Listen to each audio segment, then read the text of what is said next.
All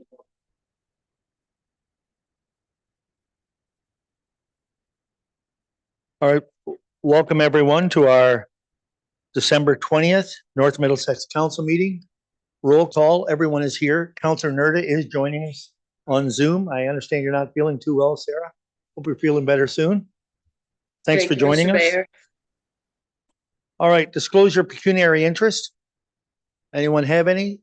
Seeing none at this time, I would ask for minutes of the previous meeting. Errors or omissions, business arising? You have some business arising on it? Move to accept the minutes.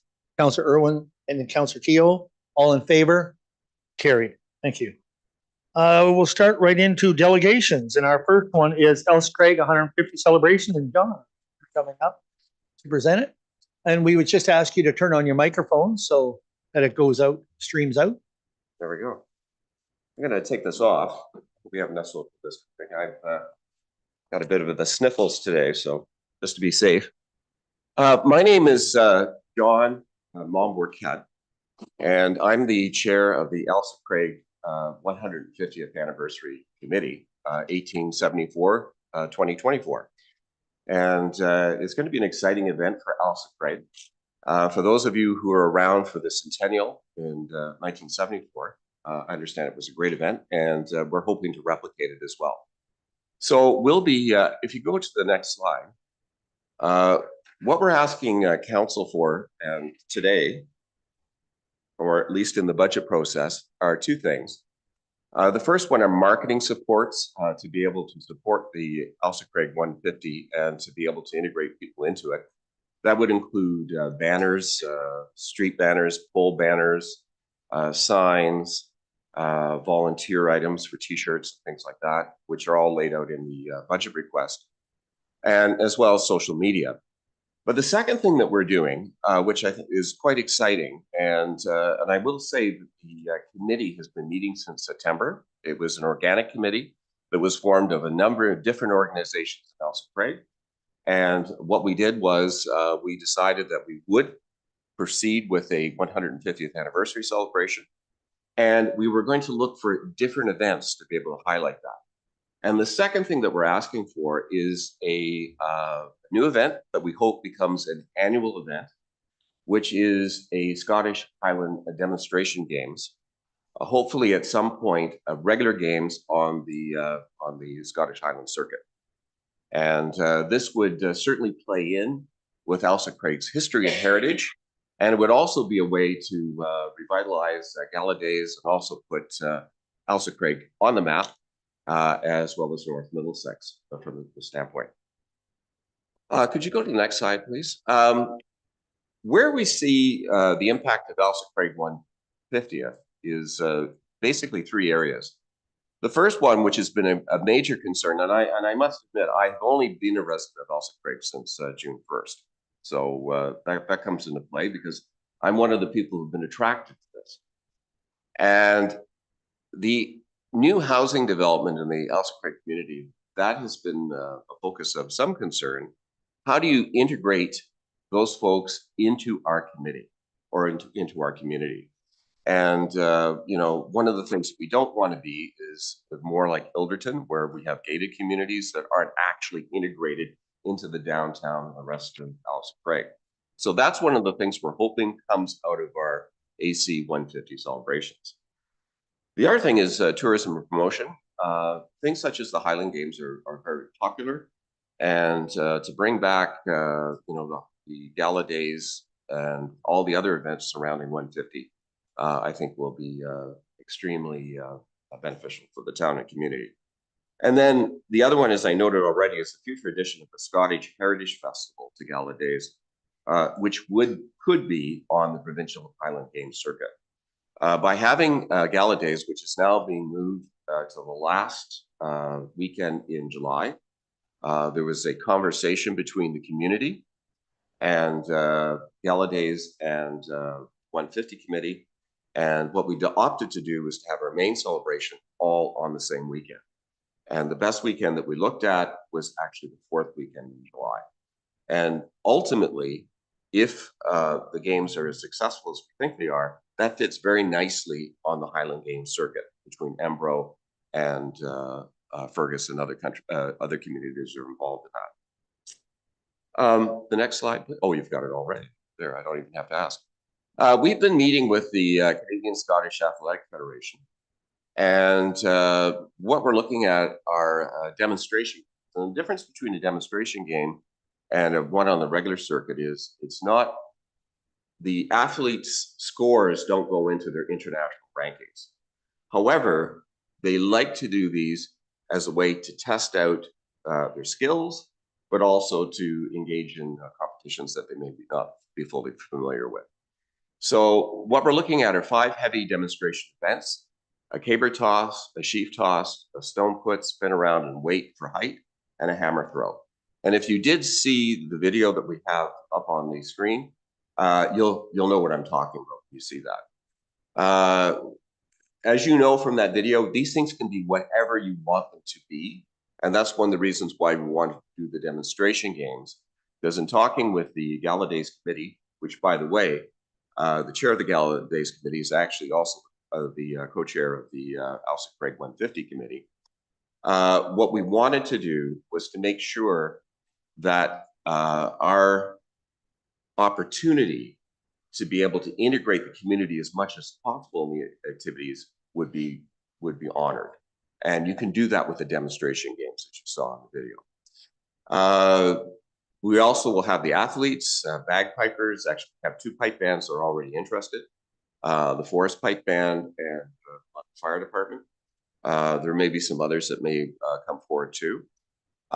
When we actually have the Gala Days Parade on the Saturday, you can imagine this, pipe bands coming up, the athletes would be carrying their cabers and marching right into the recreation park. So that's essentially the overview of the games, and I can answer any questions as we go along. Next slide, please. The other part is that the 150 committee is not just focused on the games itself. In our conversations with Gala Days, they're handling the traditional events. We're integrating this into Gala Days for a Saturday activity, and is considered part of Gala Days as we go forward. But we are also looking at other events. We're meeting with different committees. Some have already come up with events, and they'll be rolling as we go forward. For example, Yule Town Hall is looking at a Robbie Burns night in January. The Mudmen are going to be here in April. The Arts Council is, we're going to be meeting with them about some of the activities they want to do, but of course they're doing quilt.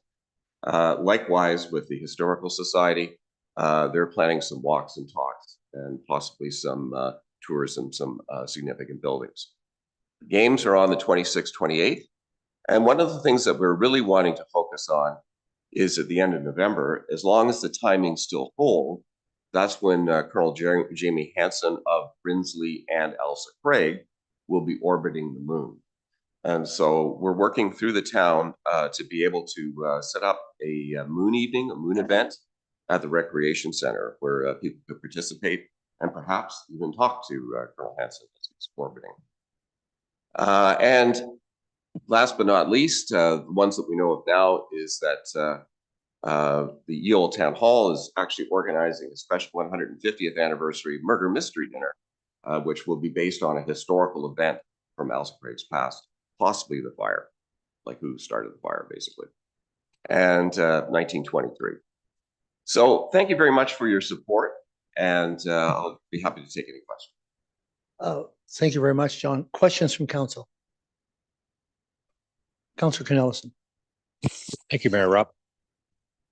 I really enjoyed your presentation, and I'm very excited that the update is being reintroduced, if you will. And I think this is a really key ingredient to that, because certainly it is their heritage, and I think it's something that might pick up and go really well.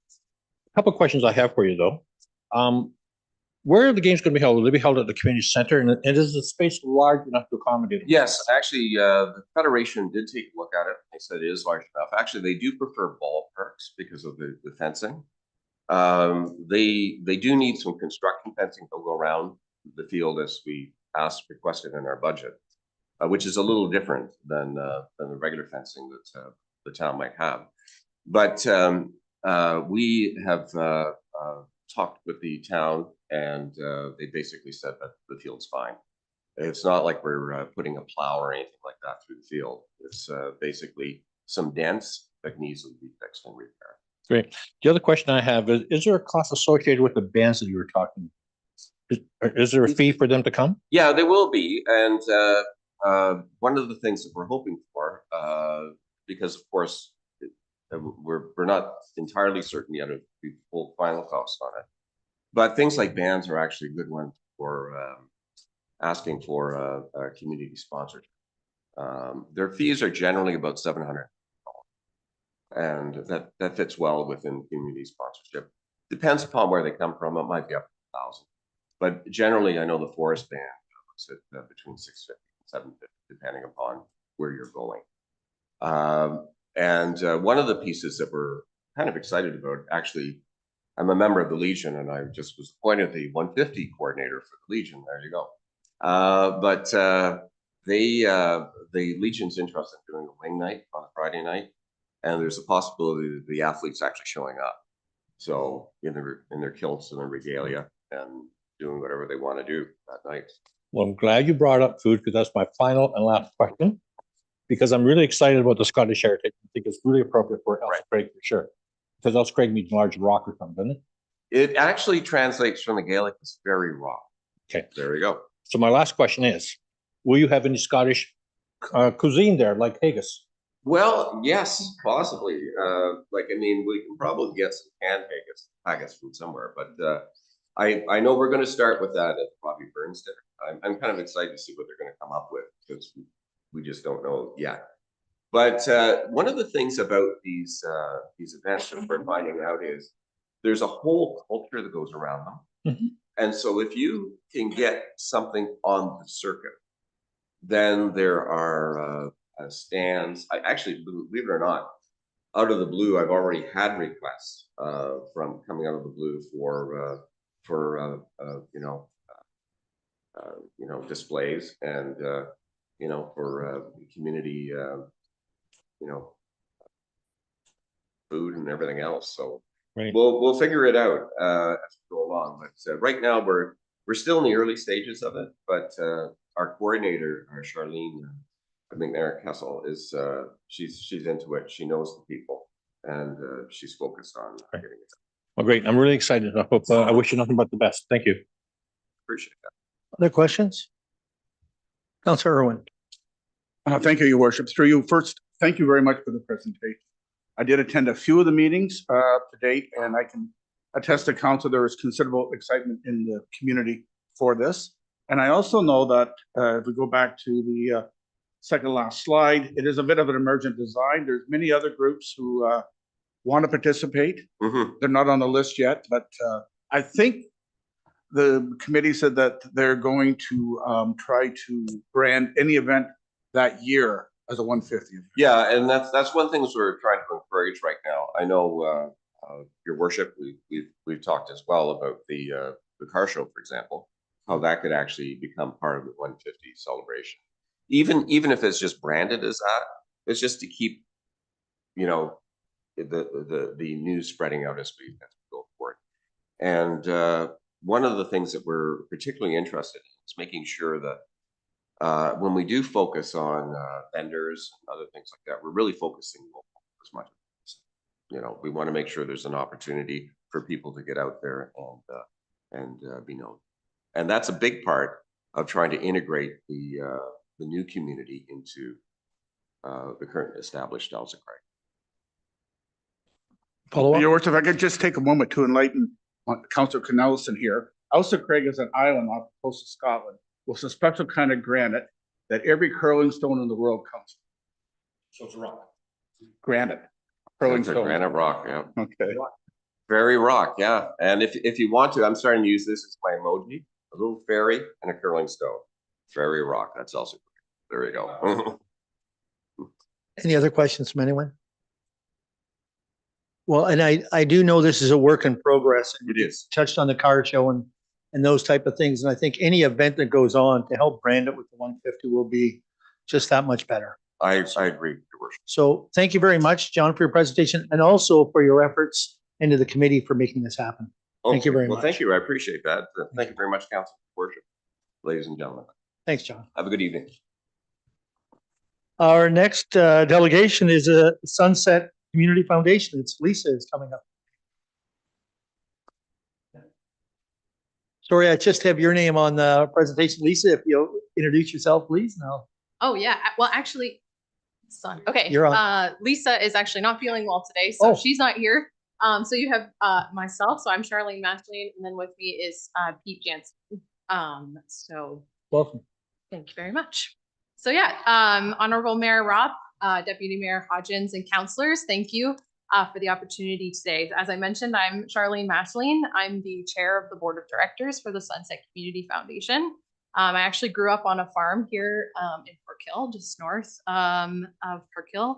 And I'm a CPA and a finance manager working for Johnson & Johnson, where I've worked for the past 10 years and now currently residing in Grand Bend. And with me, as I mentioned, is Pete Jansen, fellow board member and the chair of our Relationship Development Committee. So next slide, thank you. So today I have, a few things I want to try to speak about with regards to our perspective on what sustainable community vitality means. So firstly, we acknowledge that it's at the local level where impactful change occurs, and we want to thank you for your leadership in our communities. We believe that sustained impact happens best with partnership, collaboration, and capacity building in organizations who are already invested in local programming. So we're not looking to recreate the wheel, but rather create a mechanism for ongoing support for either current programs or programs we'd like to see in the near, medium, and long-term future. And finally, I want to acknowledge that the roots of the Sunset Community Foundation are founded in Grand Bend, but we are committed to continuing to serve actually the entirety of Huron County, as well as other bordering communities such as North Middlesex. So the first thing you're probably going to want to ask me is, what is a community foundation? So the Sunset Community Foundation is one of 201 community foundations in Canada. You may have heard of the likes of the London Community Foundation, Sarnia, Stratford. So what we have is an endowment fund, which has grown to $3.2 million over our 23-year existence. It began by the investment of the revenue from the sale of the local Public Utilities Commission in Grand Bend. And then also over that same 23-year history, we've granted over $2 million from the earnings on those funds, all while preserving that capital. So kind of said differently, what we do is we work with donors who make donations. We then hold those donations forever as endowment funds, and we grant from interest or earnings on those funds back into our communities to support various programs run by charities and community service organizations. And we absolutely recognize that many rural communities in this area are underserved by community foundations. And it is our goal to change that through local collaboration. As a member of Community Foundations of Canada, we also are a mechanism for distributing federal and provincial flow-through dollars, such as the recent Community Services Recovery Fund that happened earlier this year.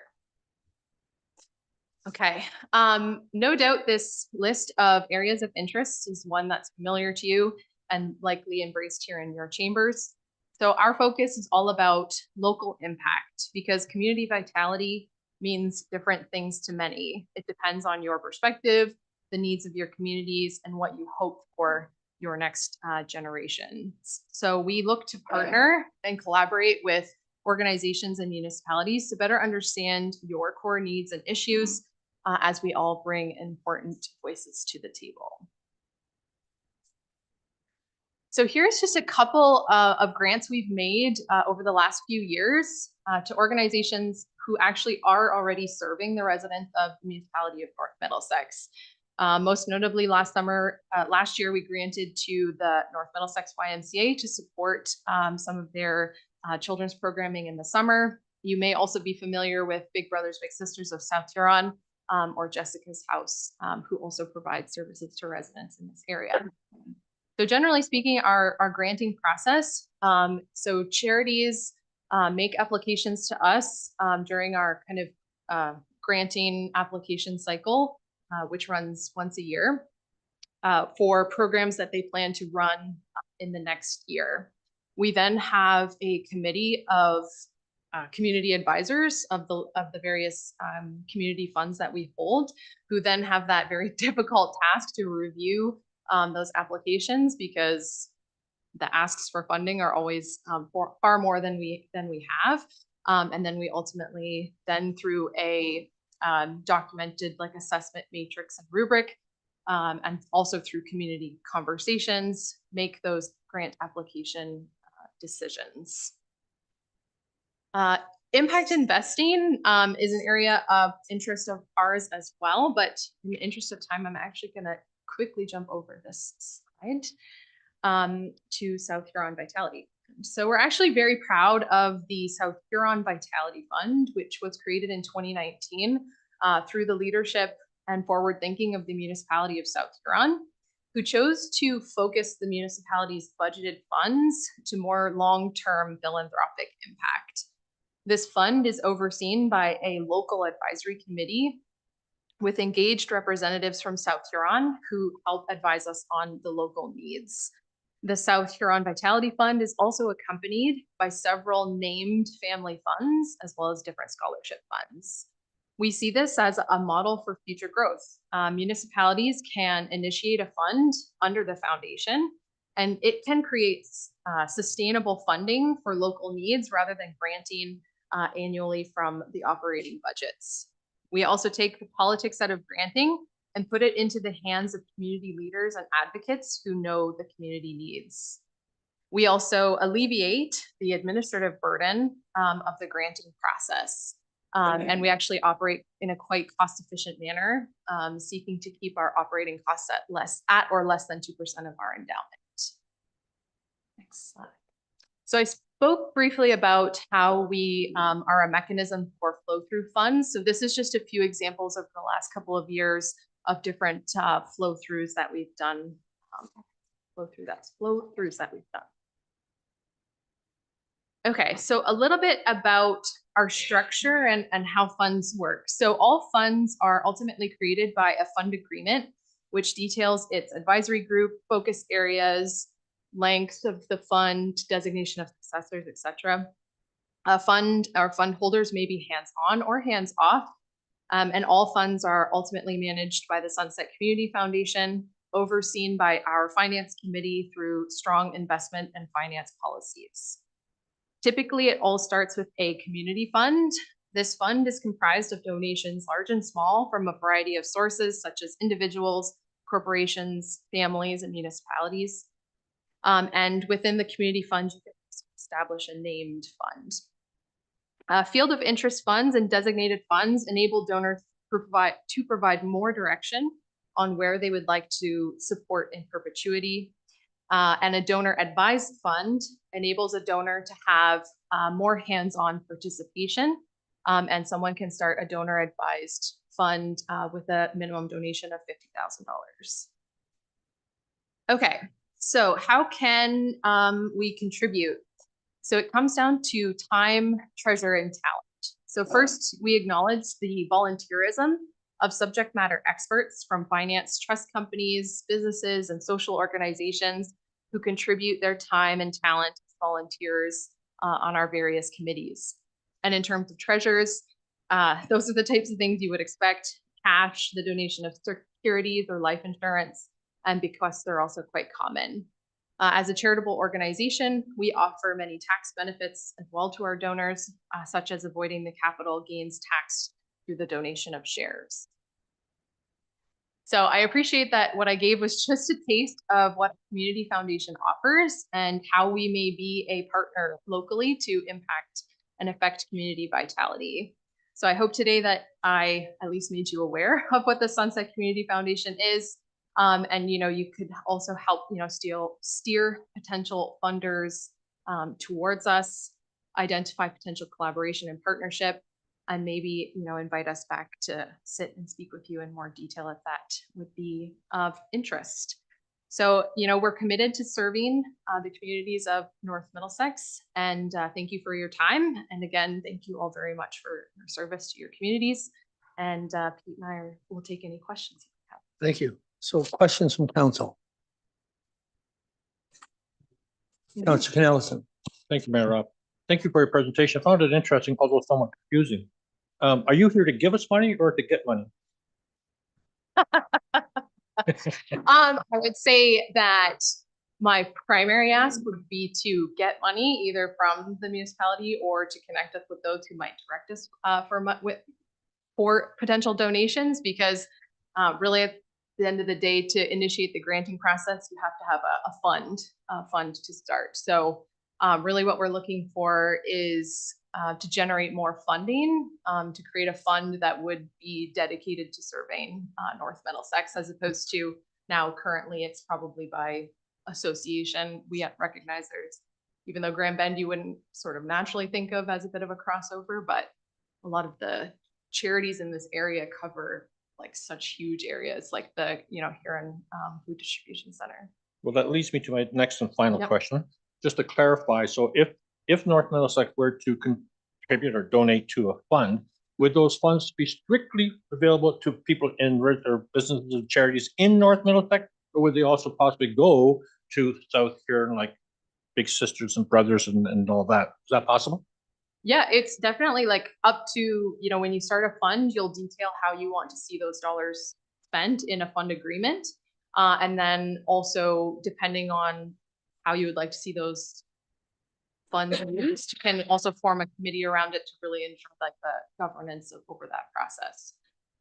So I would say it's really up to, we're pretty flexible, I would say, in how it'll work. But yes, certainly you want to make sure it's clear up front when a donation is made, how you want to see those grant dollars spent. And yeah, we are very careful as honoring our fund agreements. I apparently have one more question. If I Sure. may. Yes, go ahead, Paul.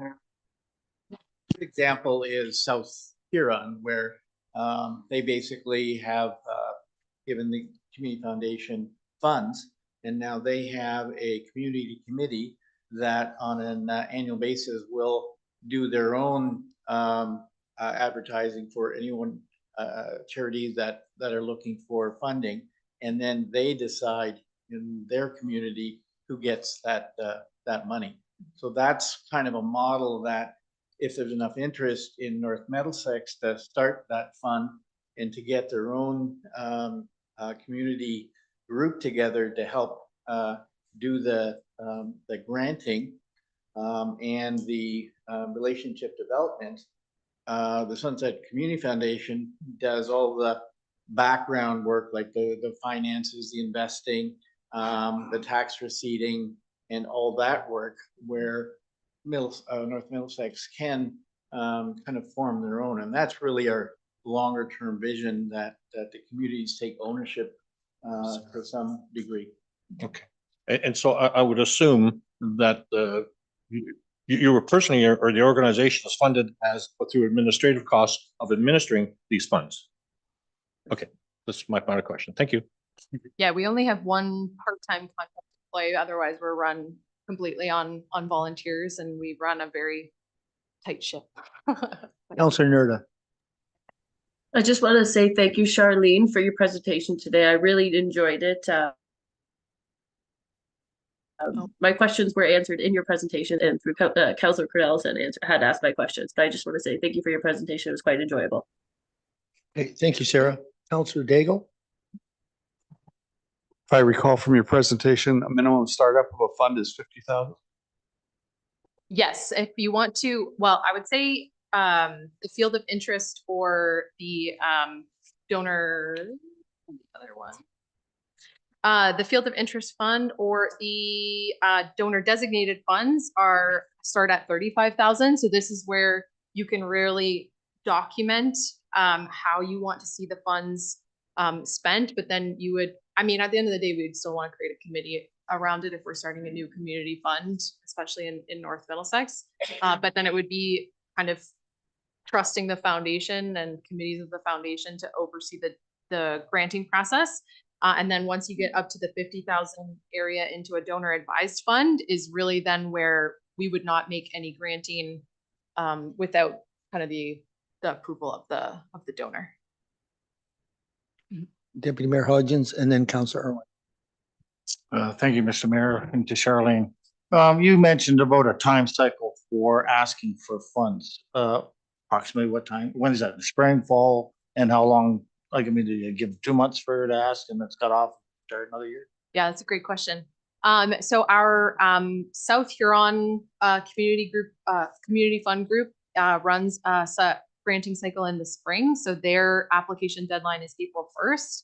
And yeah, typically we give charities like a 2-month heads up, but also it's a reliable date. So many charities come back to us year over year for fund requests. So they know to kind of get the application in.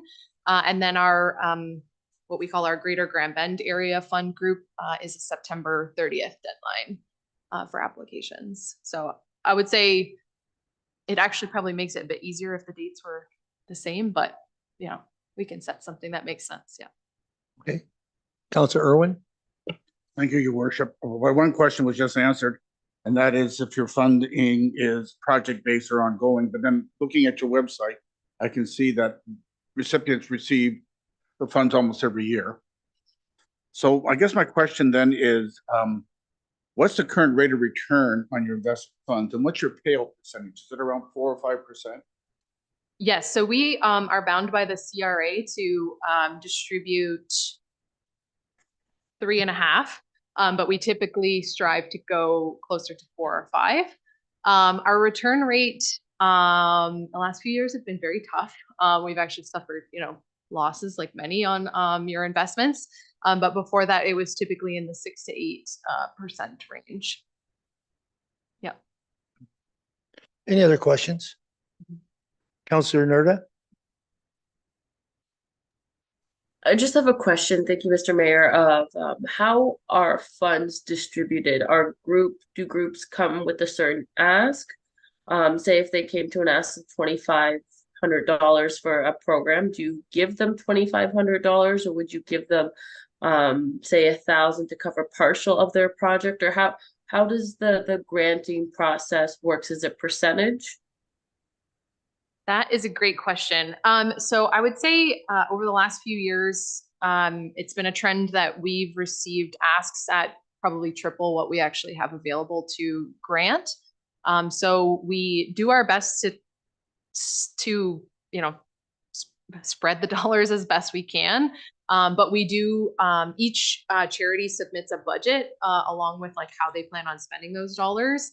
And if, for example, we do propose to maybe not meet 100% of what a charity asks, we'll try to be reasonable within what the budget is that they're asking for. Because if the project can't go ahead with partial funding, then that's definitely like a decision criteria for us, because we do in the application ask things around like, could your project move forward? Thank you, Charlene. And just a follow-up to that, and a follow-up to that question, can groups apply year after year, or is there a waiting time between applying for funding?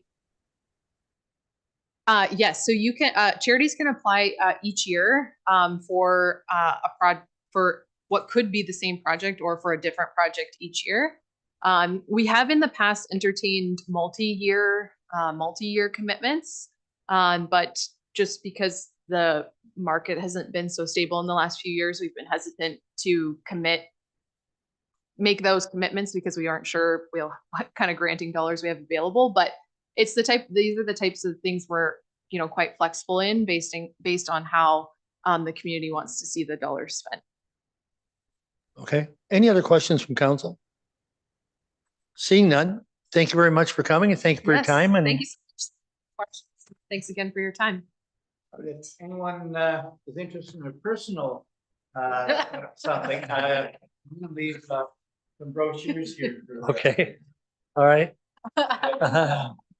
With the clerk, if that's all right. No, it gives you more information of the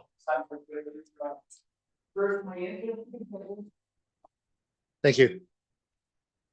All right, next we have Aqua coming forward. And it's Rod and Susan, I think, coming forward.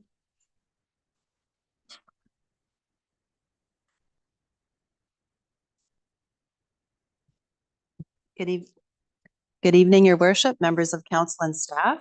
Tonight, we are here to present the third quarter operational reports as well as the financials for the water and wastewater systems.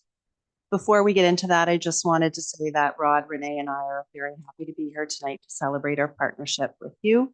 It actually started quite some time ago on the wastewater side when we were MECP or MOE back then. And then in 2014, February of 2014, we took over your water system. So we've had a really great partnership. And as a small token of our partnership, we wanted to bring some goodies for you today. So please enjoy those. 2023 also marks our 30th anniversary as Aqua. So that's a milestone we wanted to celebrate with you tonight as well. So I'll hand over the operations report to Rod now, and then I will be doing the financials. Okay, thank you, Susan. I'm going to start off with the North Middlesex wastewater system, and that includes Elsie Craig wastewater pollution control plant and its corresponding sewage pumping stations, and the Park Hill Lagoon system and their sewage pumping stations. If we can go to page number 4, it's going to highlight our third quarter maintenance and capital activities for your review. Page number 5, that's where we start off on Park Hill. Third quarter. I'm not going to go into detail of all that work that we completed, but on page number 6, we do have percentage of work orders completed, both for LC Craig and Park Hill. You'll see that third quarter, we are pretty much on point for preventive maintenance, operational, corrective, and capital work orders. With the capital project that we have started in late September was the SCADA upgrade at the LC Craig wastewater treatment plant. That went very well, transitioned very well with our service provider, contractor, or constructor, sorry. And the contractor did a very great job facilitating that work. I think right now we just have one item.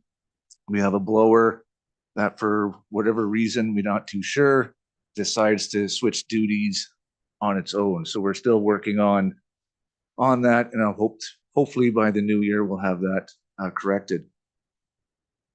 The next one is the alarm summary, and for the members of council that have been with us for some time, you'll see that we have a total of 4 alarms for both LC Craig and Park Hill, and I'm pretty happy with that because when I first started here, we've had some alarms that was about 14, 15 on a regular basis for each system. So pretty happy that we got that number down.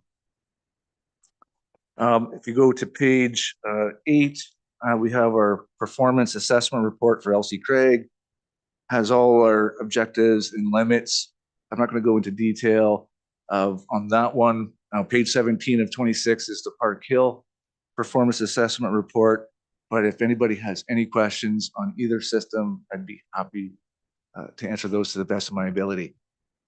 Questions from council at this point? No? Carry on. So with the North Middlesex distribution system, on page number 3, under the drinking water quality management system summary, third paragraph, the last MECP inspection occurred on August 24th, 2023. The inspection rating was 100%. So we're very, very happy with that inspection, considering that this was including the LC Craig water tower, commissioning of the water main and the tower, Park Hill Main Street, water main commissioning, the phase 1A, 1B, 2A, 2B, and phase 3, Merritt Street or Merritt Court subdivision commissioning as well. So a lot of work, a lot of action that was happening. So this was a great result for all the hard work that's both from our Aqua staff, but also with our municipal partners supporting us as well. So great work all around. Maintenance and capital activities, we're going to start there on page number 5. We have those listed for your review. Page number 6, again, percentage of work orders completed. Preventive maintenance, 95%. Operational and corrective are both at 100, and capital we're at 80%. A little bit lower than I would have liked, but it's basically due to ordering of material, parts, and scheduling. So I feel that we're going to be at 100% by Q4. Number 7, or page number 7, number of locates, number of water service turn-ons, turn-offs, and of course, number of water main repairs and water service repairs. As of Q3 September, 1,646 locates. Historical number for us. Just to give you a little bit of history on that, 2022 year end, we had 892 locates. 2021, we had 1,228 locates, and that was due to fiber being installed in the town of Park Hill. 2020, 718 locates, and 2019, 670 locates. So you can see as the years progressed, we've been getting a higher number in locate request. The end of October, our number was 1,901 locates, and we're still counting for the month of November. But I feel that we're definitely going to be probably around that 2,500 locates by the end of the year. And what that represents, and you'll see this when we present our financials on our water system, that's a full-time employee and a half that has just been dedicated every day, 8 hours a day, just for locates. When it comes to water main repairs, historically, I've seen about 3 a year, and that's just due to life expectancy. They're at its end of the life, it'll break, we repair it. This year, we had 4. I had another 4 that's based on fiber installation, so they've directionally bored, hit our water main, so that's up to 8. I had another 2 on top of that. That's due to the Park Hill Main Street construction project, heavy trucks, the rollers, things like that with our dated infrastructure. So we had 2 of those. That puts us at 10. And then 11 was due to a culvert replacement on Park Hill Drive. Contractors accidentally hit the water main because it was way too shallow. It's right at the same depth as the bottom of the culvert. So we had to do an emergency repair there, and then ultimately lower that water main further down underneath the ditch to facilitate future culvert replacements or, just preventive maintenance on that ditch itself. So we're at 11. And again, I've historically only see about 3, maybe 4 a year, and we're at 11. And fourth quarter, we're going to be even higher. Water service repairs, again, I've normally see for us, including valve box repairs and service box or valve box distribution valves and valve box hydrants as part of our contractual obligation to perform these programs. So they're valve cycling programs. We did 14 this year, and then we had 10 water service repairs. And out of that 10, 4 of them was hit by contractors directly boring for fiber as well. So again, I've never seen numbers like this. This is probably the historic numbers for us for the municipality of North Middlesex. I'm going to say that I don't believe how we've done it without the hard work of the staff and again, our municipal partners. Everybody pulling together. It's been a great team. And I just want to acknowledge that, not just with our operational staff, but our team that we have here at the municipal office as well, because we wouldn't have been able to do it if we weren't working together for sure. I'm going to move over to page number 9, which comes to our performance assessment report. Total flows for Lake Huron primary water system or supply system. And I just wanted to integrate that this is represents all of our primary takeoffs. So we got Lucan McGillivray Booster, which supplies McGillivray East, Mount Carmel Reservoir, which does McGillivray West system, Park Hill, which does West Williams system. We have Elsie Craig Water Tower, Elginfield Road, Highway 7, kind of Carlisle down to New Ontario Road and our Strathroy feed as well, East Williams. For anybody who have any questions regarding our water system, I'd be happy to answer. Councillor Daigle? The number of water service repairs you're saying because of our fiber optic and different things going in, are they being billed for these things? Yes. Yes, I've working with municipal staff, we're creating a particular work orders that's going to be tracking all labor, materials, and then be invoiced to these contractors. Councillor Nelson? Thank you, Mayor Rod. Rod, thank you for your presentation. I have a couple of questions, and the first one is, do we still send water to Lamp Shores out here? Yes. And so does Aqua work in those two municipalities on our behalf as well, or their behalf? No, we only work within our own jurisdiction, Okay. and we have a meter chamber there that's that we read on a quarterly basis. Okay. And we keep track and we maintain that, and there's valves and air valves. So how large an area in Lamping Shores does our system service? Do you know? I don't know if it's a large area. I can tell you the number of homes. We're just keeping track of the volume. Okay. That we're going through. And my final question is, and this is my wife's question actually, because she asked me the other day when she was getting off the water, why is the water cloudy coming out of her tap when it never usually is? Why is it cloudy? Well, one of the biggest ones could be temperature change in the water. That's the biggest one. And then, I would be asking, how often does it happen? When does it happen? Is it every tap? Those type of things. Okay. Just to see if we can pinpoint it. Speaking to your neighbors, is it just isolated to your residents, or is your neighbors experiencing the same thing? But the biggest one that I've seen is temperature change in the water. Okay, if that doesn't satisfy her, can I have her call you directly? Absolutely. Thank you, Rod.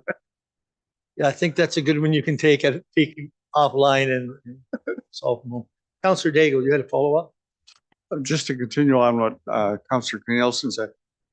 Yeah, he was talking about South Huron, I think it was, or no, Lambton Shores. South Huron gets water from us, as does Adelaide Metcalf and Lucan Biddulph. Are they all metered for us as it goes into those municipalities, not just the individual meters in those properties? Yeah, there's going to be some individual meters. Not all of them have what we call primary meter. So it's going to be a both. Okay. Any other questions? No other questions? I look forward to less breaks. Jaden, you have something? Okay. No, I realize. I'm just saying, I look forward to less breaks when the fiber is down the roads, because I think that has been a real stretch for you guys.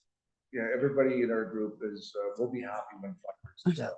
Okay, Susan, go ahead.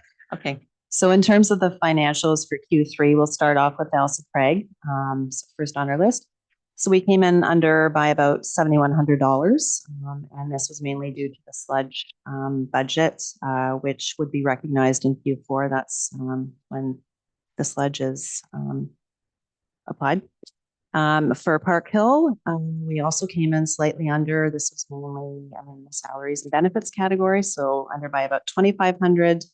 And then further to what Rod had mentioned, where the water system did come in over, which is not typical of operation, but this was really due to the high number of locates, like he mentioned, the FTE being 1.5 dedicated just to that, so that brought us in over.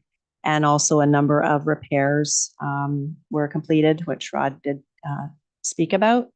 In addition, there were gate valves purchased. That was I think there were 4 you mentioned. So that was $6,500 right there. So, we're typically not running over budget. We generally come in under, but these were a lot of unforeseen circumstances. So overall, for the 3 systems, we came in roughly over budget by about 10,000. So we're trying to work within the budget as best we can, but in this case, we did come in over.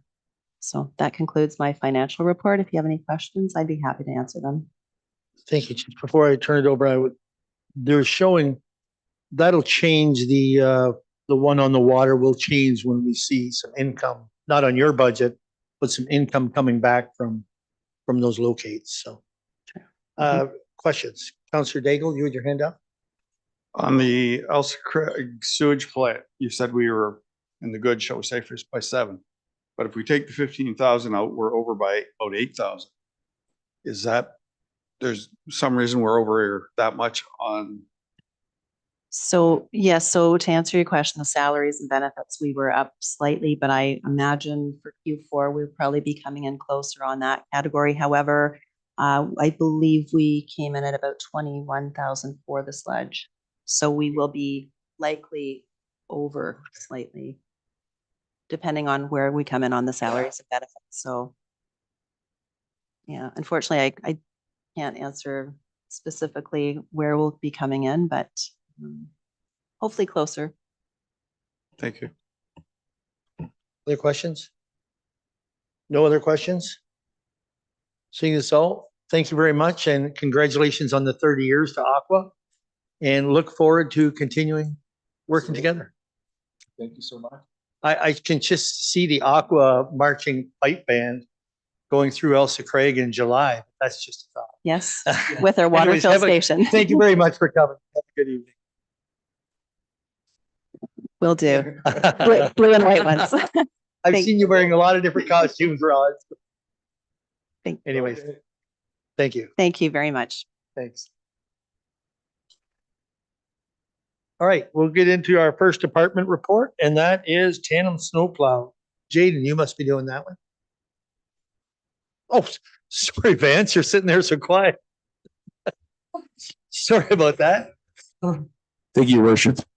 You're not wearing orange. Sorry. Yeah. It happened now twice. Thank you for that. Your Worship Members Council, before you have a report regarding the tandem snowplow that we had in the 2023 capital budget. And what I have here before you is a report to request to increase that budget by $90,000. So that as prices have increased with respect to snowplows, essentially, I'm prepared to answer any questions that you may have with respect to that request. The estimates that I use for the original 2023 budget estimates would have been late fall of 2022. And essentially, I've been pecking away at this throughout the year. And the prices are closer to $450,000 right now for a new plow truck. So again, I'll answer any questions that you may have. Thanks, Vance. Questions? Councilor Nerda? Thank you, Mr. Mayor. How long, Vance, is the wait time, well, the turnaround time on getting a new piece of equipment? Through your worship, it's approximately 2 years from the initial purchase. Essentially, the timelines to further expand on that, the timelines with respect to Viking Chavez, which is the company that we would send the truck to. Typically in the past, we'd order the truck ahead of time and then send it to Viking to have the body built. But now our truck wait times are about a year or so with respect to truck and chassis, and then about a year to get the actual body built onto the truck. So you're looking at about 2 years. That's where that timeline comes from. Okay. So this plow will actually be a 2026 model or still a 2024, but locking in at 2024 prices or locking at 2024 for a 2026 truck. I hope I was clear on that. Great, certainly through your worship. Essentially, if I were successful, or if I were to undertake this into the new year, first thing as a priority in the new year, the best timeline would be for us to have this truck in service for late 2025, 2026, that winter, because that's when it would be likely be delivered, according to the estimates and timelines that I've been told recently. Okay. Thank you, Vance. Who else? Counselor Keel. Councillor Nerda asked it for me. Other questions? Counselor Tenellison? Thank you, Mayor Rob. Vance, what do they attribute this significant increase to? I mean, 90,000 out of 360, that's a significant increase. What do they base this cost increase on?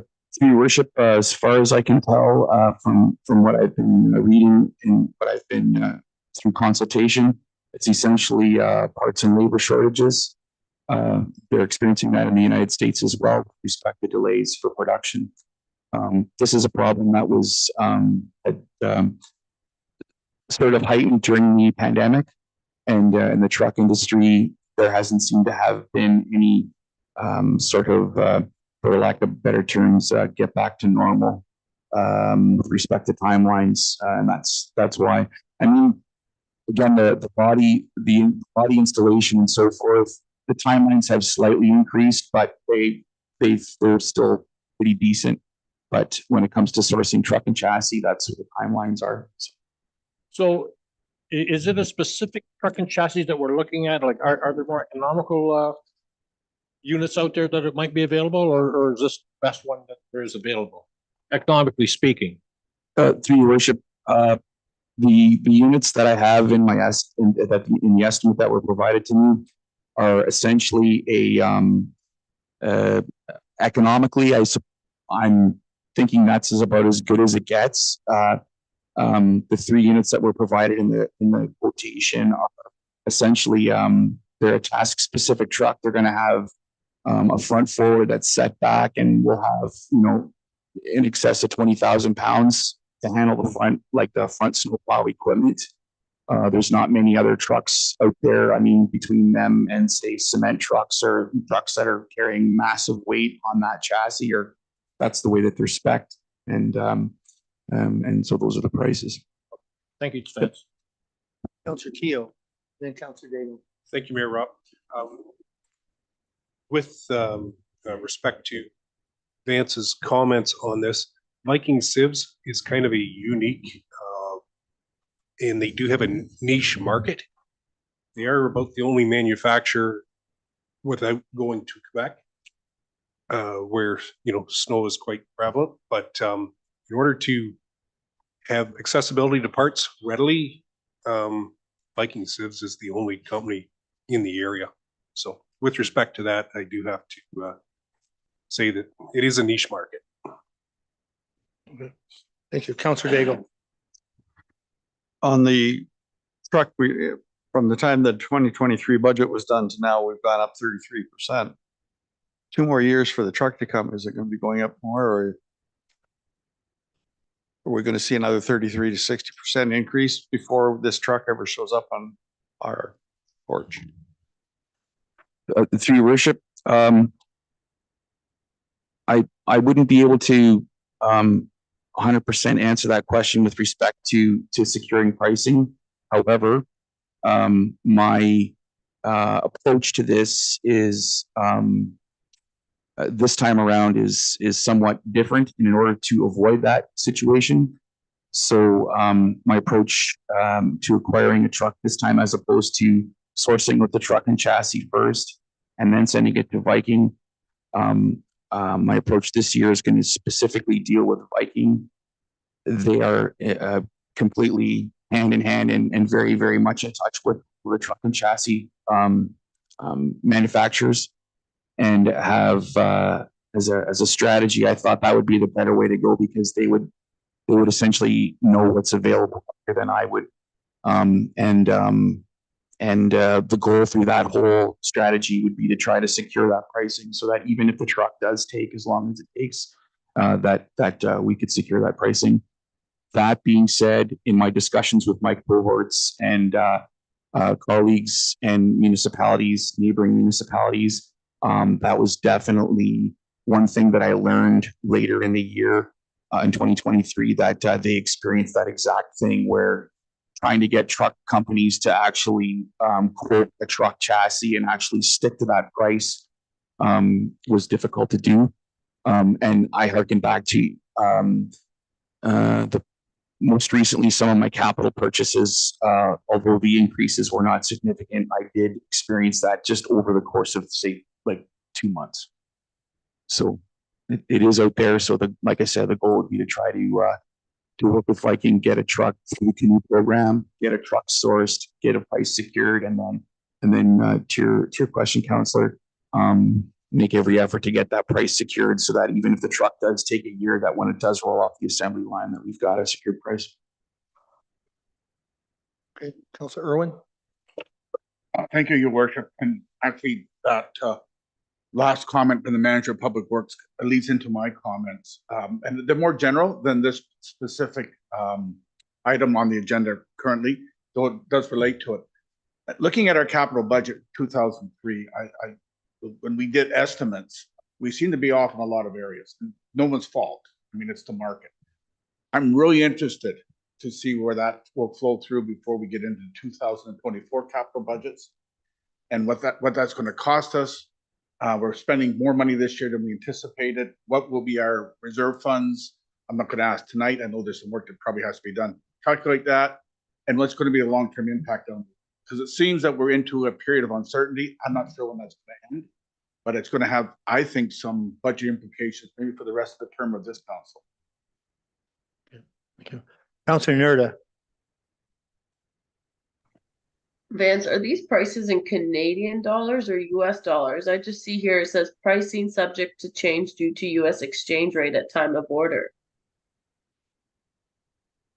Because that is an extra 40% with the exchange rate.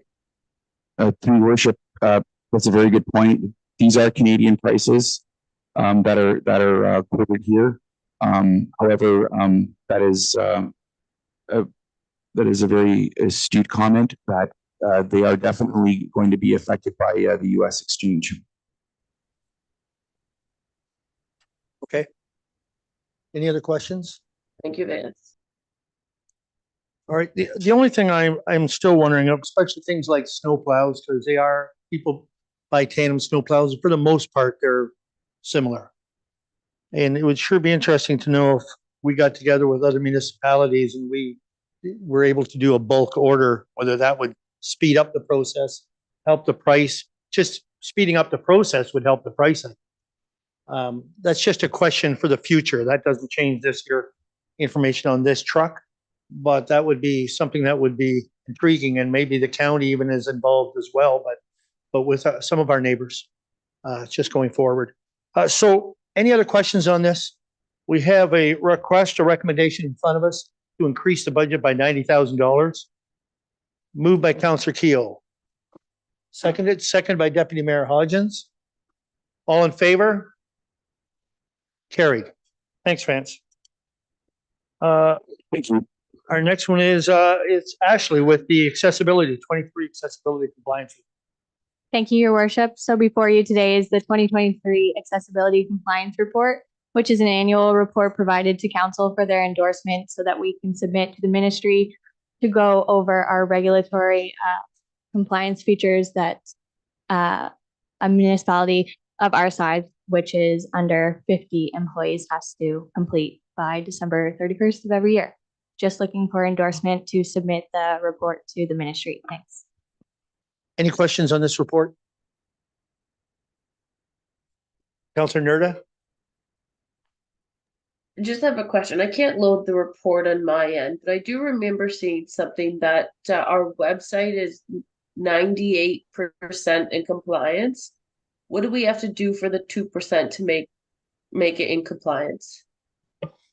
Right, through you, Your Worship, and to you, Councillor Nerda. That was provided through County IT as a back-end report through our website, and it determined that we were 98% compliant. And the 2% was to do with broken links, I believe. So it's just an ongoing consistency thing that I believe Natalie is working on every day as she continues to upload things to our website. And with the new website and all of our social medias, in the past, it has been noted that this is a tough requirement to satisfy at 100%. And we have also in the past been non-compliant, but the ministry would work with the municipality in an effort to become 100% compliant. Thank Okay. you, Ashley. Any other questions?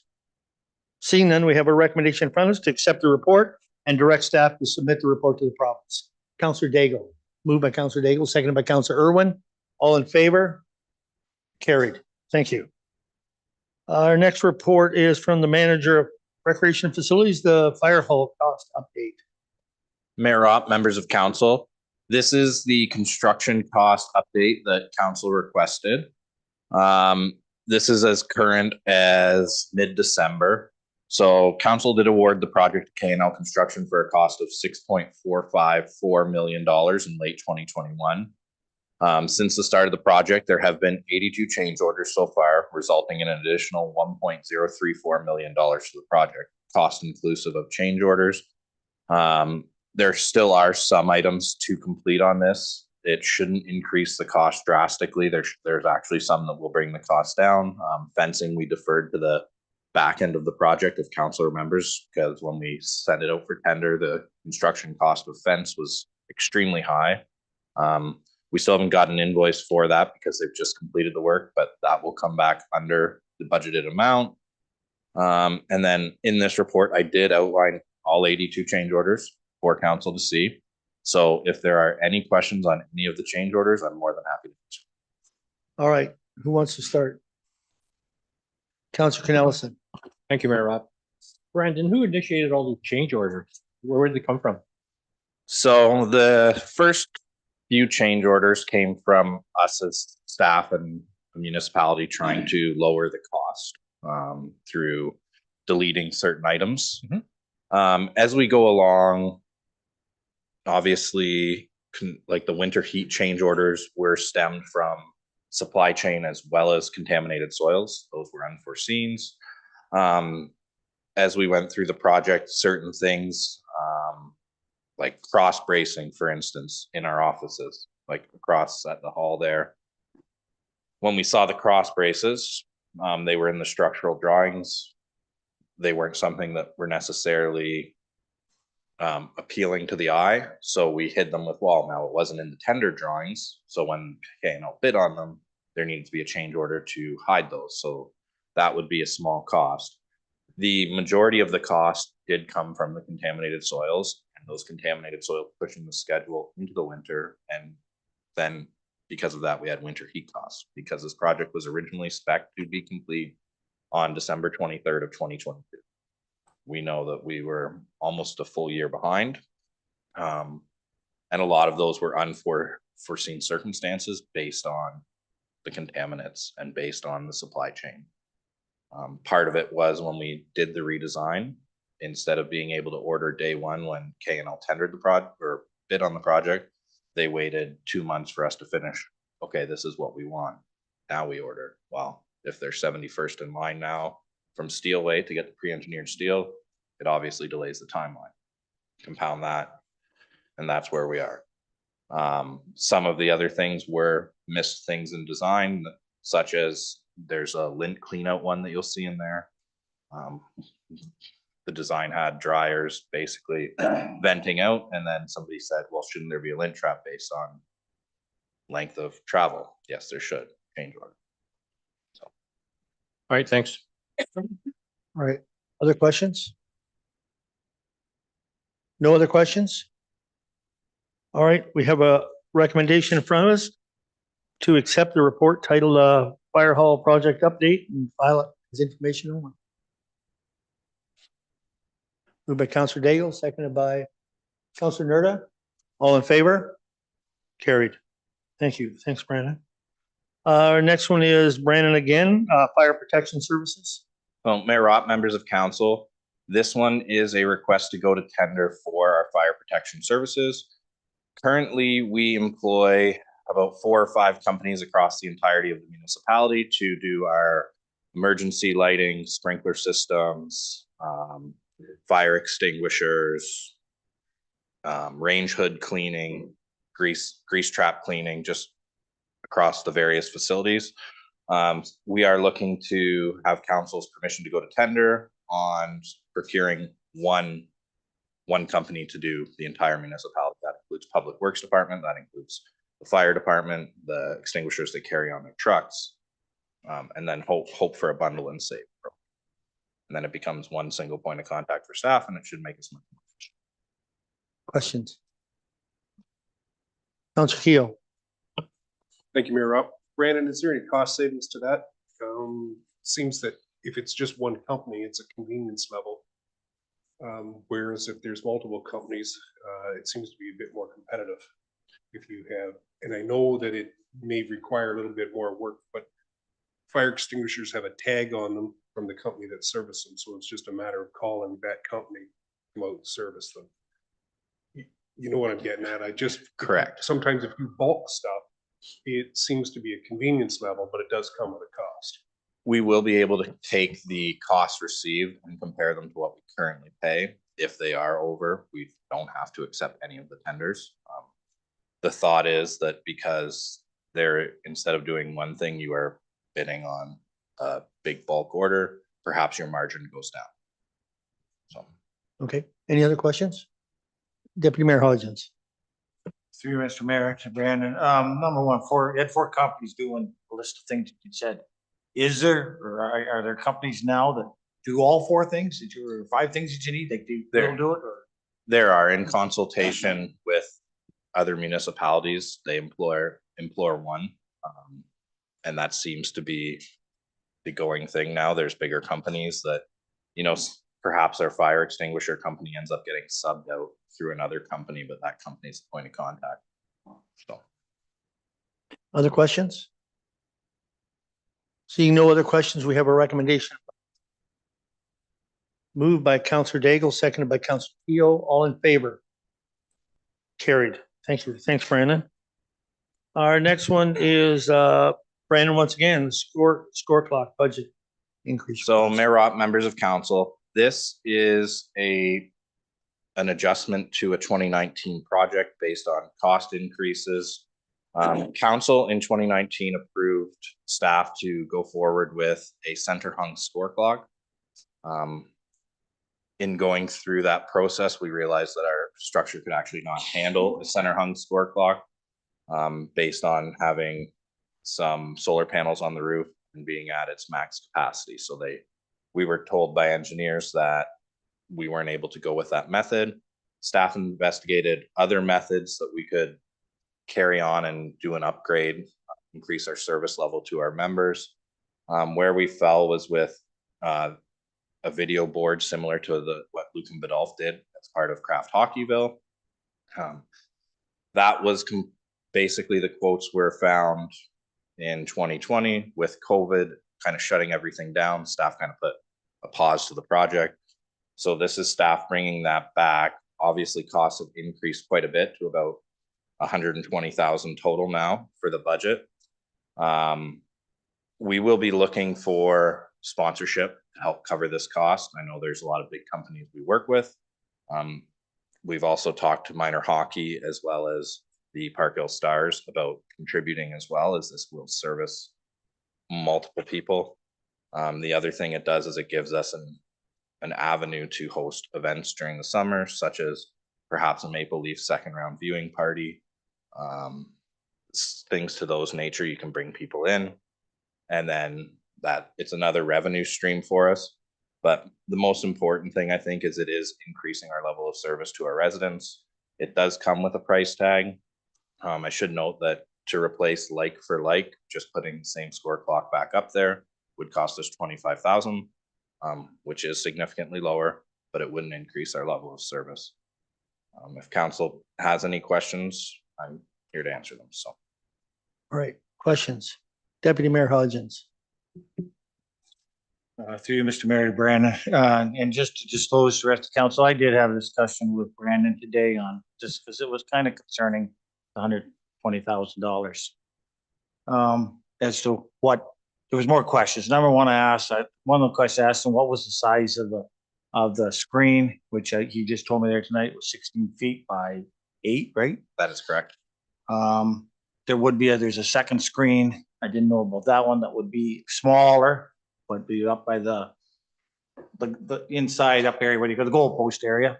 Correct. you know, so that was in that too. Still, I'm fine. I was very, you know, still concerned. It is quite a chunk of cash. And as we talked about getting sponsors for this, and I'm not ahead. I'm not denying. I don't like this deny arena something really nice as a score clock, but it is quite a substantial cost. I do like the thought of sponsors. I don't, like I said, 1, 2, maybe 10, but if I'd be willing to really feel about better about this, if you could cut that cost in half at least by, or more, but at least in half with sponsorship to cover this. Yeah, And and that's just, certainly that's just a staff's, comment. As I think I said to you, you gotta sell this to me and. yeah, For me to say yes. our intention will be to go after some of our larger partners. Make sure that we do secure sponsorship for this. If council's wishes a certain value threshold to meet, then we will set that as a target. Okay, other questions? Counselor Nerda? I think we should wait to hold off on increasing this budget until we can get, some idea of if there is interest in sponsorship, and if the amalgamation of, it's only a May, it's not that, there's no promise or guarantees that any other communities are going to amalgamate to make this big organization. The cost of an extra $80,000-$90,000 just seems a little bit outrageous, given that we can get like for 25,000, and it does the same thing. Keep score. We don't need a fancy video board to count how many pucks go in the net, do we?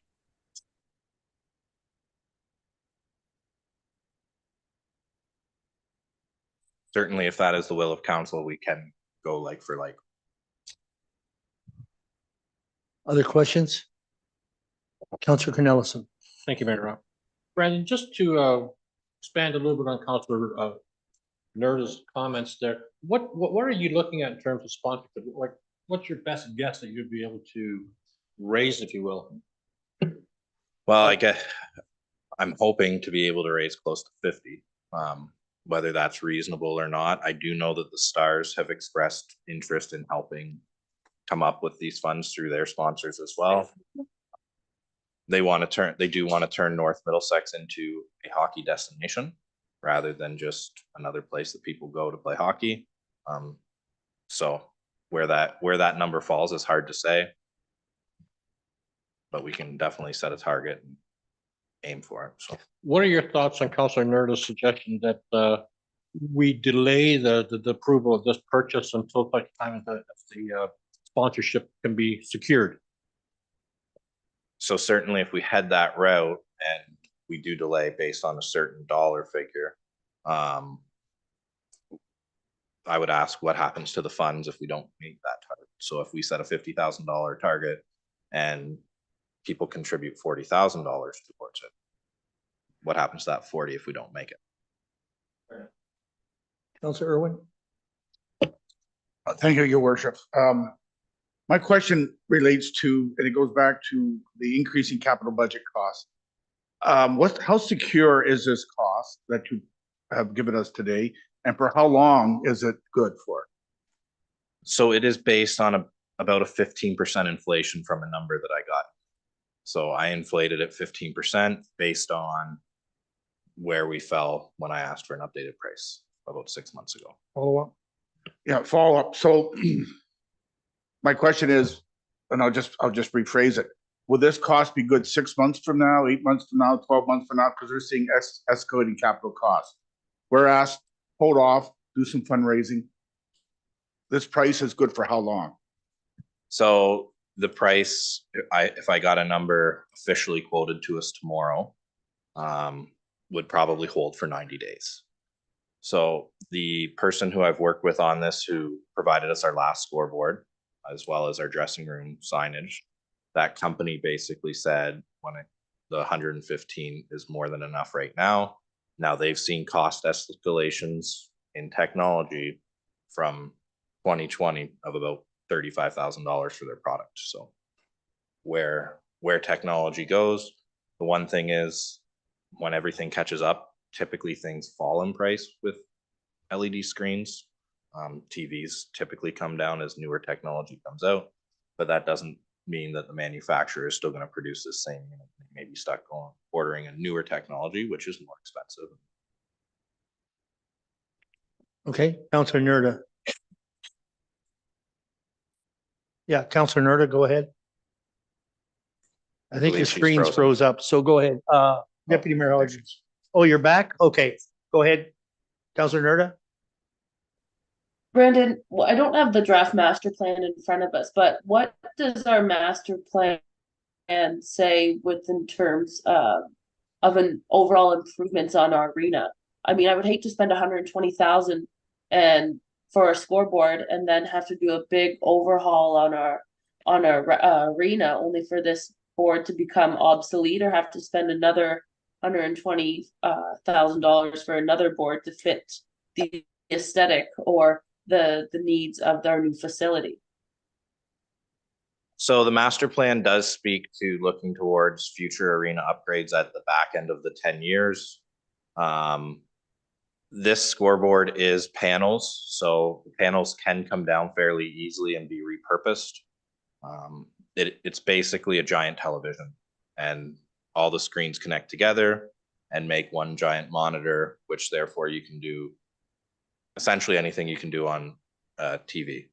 So video, the scoreboard is an image, but certainly if there was ever upgrades in the future, you could take that down and incorporate it still. Okay. Deputy Mayor Hodges. Thank you, Mr. Mayor. Back to Brandon. I'm not sure if I asked you this question today. What would be the delivery? Like if you ordered this, say tomorrow, when would be delivery time? Not just theoretically. I would have to go back to the quote, but I believe they said like if you ordered today, 120 days from now, they could have 3 months. Mike, next, if I mind, if we deferred this decision to say, okay, I'm throwing out March, possibly 1st April. You're not installing this anyway till the ice is out middle of the summer anyway. Is 3 months enough to do some kind of fundraising, see if anybody is sponsorship, to see what is available out there for us to make an easier decision on the 1st April to go ahead with this? Yeah, certainly it would be a lot easier to find out who is interested for what amounts and have those at least ballpark figures. The reason we asked today is coming up to 2024 budget. If we do need to increase, I believe that would be helpful to know now. No.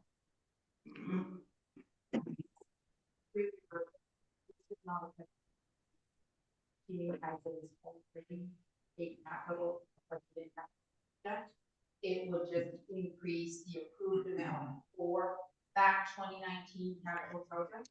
And the difference would be where would the funding come from? The funding would come from the same place that the original approval was for.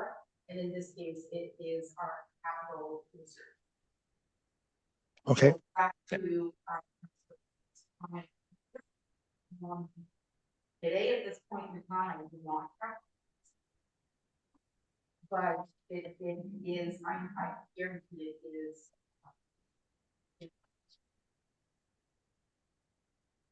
Okay, thank you.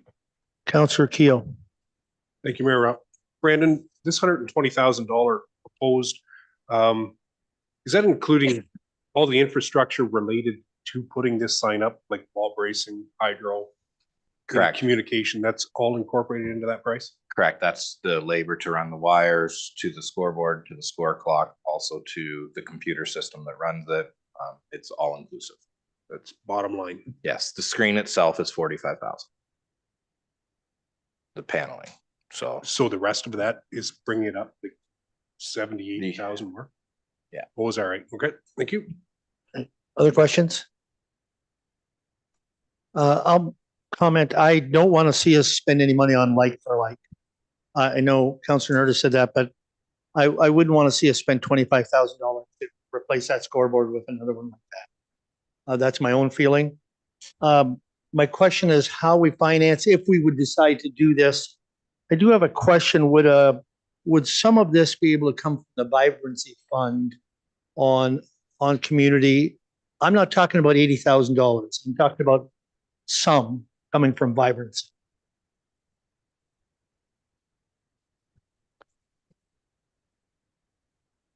Yeah. And I'm just throwing out there as another option. That's all I'm stating it on. But the timing and everything else, it's not going to get cheaper. And if that's the route, if council decides they want to do this project, I think we should make a decision of some kind here so that staff can either go forward or not go forward. Councillor Canellison. Thank you, Mayor Rob. I think for the benefit of those who've just come into council in the past year, this is a project we've been talking about for several years. You know, we've made a commitment, I think 4 or 5 years ago, roughly, that we're going to go ahead with this, and we explored different avenues to what kind of clock we're going to get, and we did settle on this one that you're presenting today. I sort of agree with Mayor Rob here that I think I'd like to move forward with it. I think that I have confidence that you are going to be able to secure some sponsorship on it, and if we can get money from the vibrancy fund, I think we should move forward with it.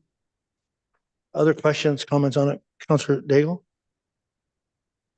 Okay, Councillor Keo, do you have a question? Actually, maybe just more of a comment, Mayor Rob. Just to the rest of the councillors, if sponsorship and vibrancy fund could cover 50% of it, would that be easier to swallow? Do you think that would be a target that we could maybe shoot for? Then that would be twice the 20. That would be, well, say 50 or 60,000, where a like for like is 25. So I know it's double, but it is a target to shoot for. Okay, Councillor Irwin. Just to your worship and to address the question, just so council understands, this is a question of opportunity cost. So the money we spend on this is money we don't have to spend on something else. And our recreation master plan said that recreation is more than sports. So as long as there's a commitment in future for other recreation opportunities in our community other than sports, I'll support this. But we have to be aware that there's an opportunity cost. It may be in the 2019 budget as an approved item, but we're taking money out of funds that will spend in 2024 and beyond. So it's an opportunity cost. We spend this money, we don't have the money to spend on something else, whether it's vibrancy fund, capital, or what have you. And as long as we have that commitment, I can support it. Okay, thank you. Any other comments? Seeing no other comments, right now, we're looking for direction on this going forward. Councillor Daigle. I would put forward a motion that we support this report with the money. We've been told it's not going to affect tax dollars as such, coming out of a reserve. We are looking to get grant monies back from people to help offset the cost. Price is not going to get cheaper. So if we just saw that in the truck, we wait shorter period and a lot more money growing. This is since 2019. I think we need to go ahead, get it done, and hopefully people step up with sponsorships and we come out fairly well. Okay. Is there a seconder for that? Councillor Pinellas. Seconding. Is there more discussion on that? Yes, go ahead. No, I support that with all with the motions that there are suggestions that have been said. Just a comment more than anything else. Something this big, and I think Brandon's alluded to it too. Number one, something this big and everything else can add. Maybe it's not through everybody's eyes, but in my eyes, can add quite a value to the arena for many, many other things, and hopefully turn the reserve revenues around to the better and everything else. The different things going through there, which is the pluses that I kind of look at. So at this point in time, I will tell you, I will support the motion made by the two. So Thank you. Any other comments before we vote? Seeing none, in favor of the motion. All right, in favor of the motion? Opposed? One opposed, and that does carry. Thank you. Thank you, Brandon. Our next one is from Treasurer. Fees and charges.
Questions? Questions from council on this? Councilor Irwin? Oh, your worship, thank you. I'll start with one specific question. It deals with the first one, Schedule L, Public Works Department. And this goes back to my query earlier this year around the transfer station and Elsa Craig. And I'm looking at the minimum charge here going from $10 to $15. I know there are communities where transfer station charges for residents are free. And what would be the economic impact for us if we didn't charge for transfer stations, especially in the spring and fall when people have leaves and yard waste? Through you, your worship. Unfortunately, I don't have the information in front of me in regards to how much revenue we do bring in during the year, but it's something that I can look into and send the information to members down. At this point, I want to say total yes, be it an educated yes. I'm thinking it's about the 4,000 or 5,000, but I can certainly have a look and bring it back later on this. Okay, thank you. Just before I go to you, Bill, just a second. I just want to make a comment. I believe that fees and charges on that is supposed to help cover costs, not to make profit from residents, correct? Okay, Councilor Irwin, go ahead, follow up. Yeah, I follow up on the same point, your worship. So as our urban communities in Elsa Craig and Park Hill grow, there's less opportunities for people who aren't longtime residents, who know people who have land, in the rural community to dispose of this material. I'm concerned about it being dumped on the side of the road. I'm concerned about the quality of life of our urban residents. I think we need to do something to help people to keep their yards neat and tidy and provide a service to them. So this is why I'm raising this query. Okay. Other comments to that? No other comment? I think, because I will say, I think it's a valid point. And we have seen people having to throw stuff on the side of the road, and that we don't want. So just, I don't know, council's not saying too much on this, but you've made your point on that, I guess, and we'll go. All right, other questions? Other questions on this? Councilor Canellison. Estelle, just looking here at the Schedule G, the facility rentals. But we're only referencing the arena for skating. What about the other facilities that we rent, like community centers? Will there be increases on there and them as well? So through Mayor Ropp, currently the findings when comparing ourselves to our neighbors is we're a little bit higher than the neighbors. We do hear about that from members of the public. At this time, I didn't feel any need to raise our fees. They seem to be doing okay in comparison, and we are taking a fair bit of negative feedback on it. So, okay, thank you. Any other questions for the treasurer? No other questions for the treasurer on this report? What's council's wish? We have a recommendation in front of us. You're moved by Councilor Canellison. There's a seconder? Yeah, Councilor Daigle, you're going to just second it? Okay, now discussion on it? Councilor Daigle.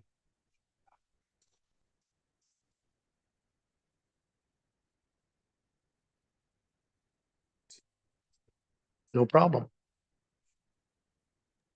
Counselor Irwin. Can we amend the motion and leave that section out until the answer, we get that answer, your worship, just leave that particular, was it JL? I think it was L. If that's council wish, we can do that. Oh, just a minute. Okay, thank you.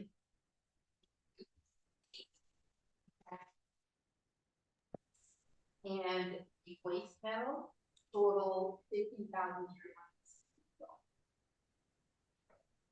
No, combination of the station fees and the waste metal. The waste metal is the revenue from waste metal. The tipping fee is the short. Okay. And we don't have our costs, so on that to know what our costs are for having the bins, for having our staff on that. So I know, but I'm just saying, we don't know the costs of that. Oh, sorry, Counselor Nerda. I'm just having a very hard time hearing Estelle and Councillor Daggle's last couple comments. Okay, we'll remind him to put his microphone on. Thank you.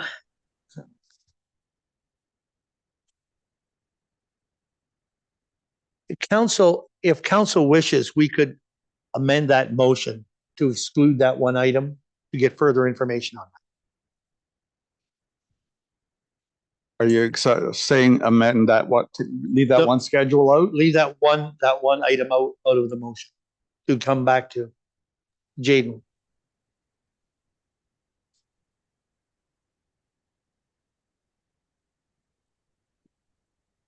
I can't hear Jaden.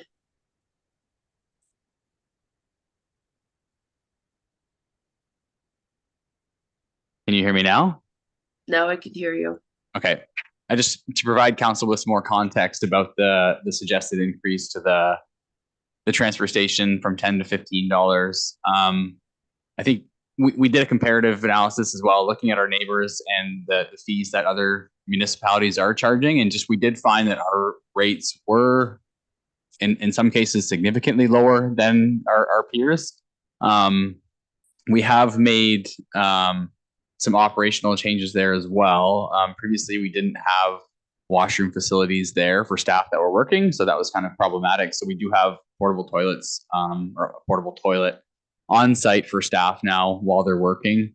And another thing that we are looking at doing in 2024 is having some sort of shelter or structure, like a small structure for the staff that is working there, so they can have somewhere to sit rather than in a piece of equipment or a vehicle. So part of this cost increase is to make some improvements to the facility. We do also have some catching up to do when it comes to the brush pile that's really starting to accumulate. So there are, although we recognize, it's not a money-making service, it's certainly a service we provide, but we certainly could start to recover costs a little bit more on that, just because just to close that gap a little bit more. So that was just to provide some more context with the rate increase. Okay, thank you. Anything you wanted to add? Okay, go ahead. Thank you, Your Worship. So the total revenue for the transfer station for 2023 to date, like I said earlier, is $15,362. The total expenditures equal 47,000, almost, yeah, 47,000.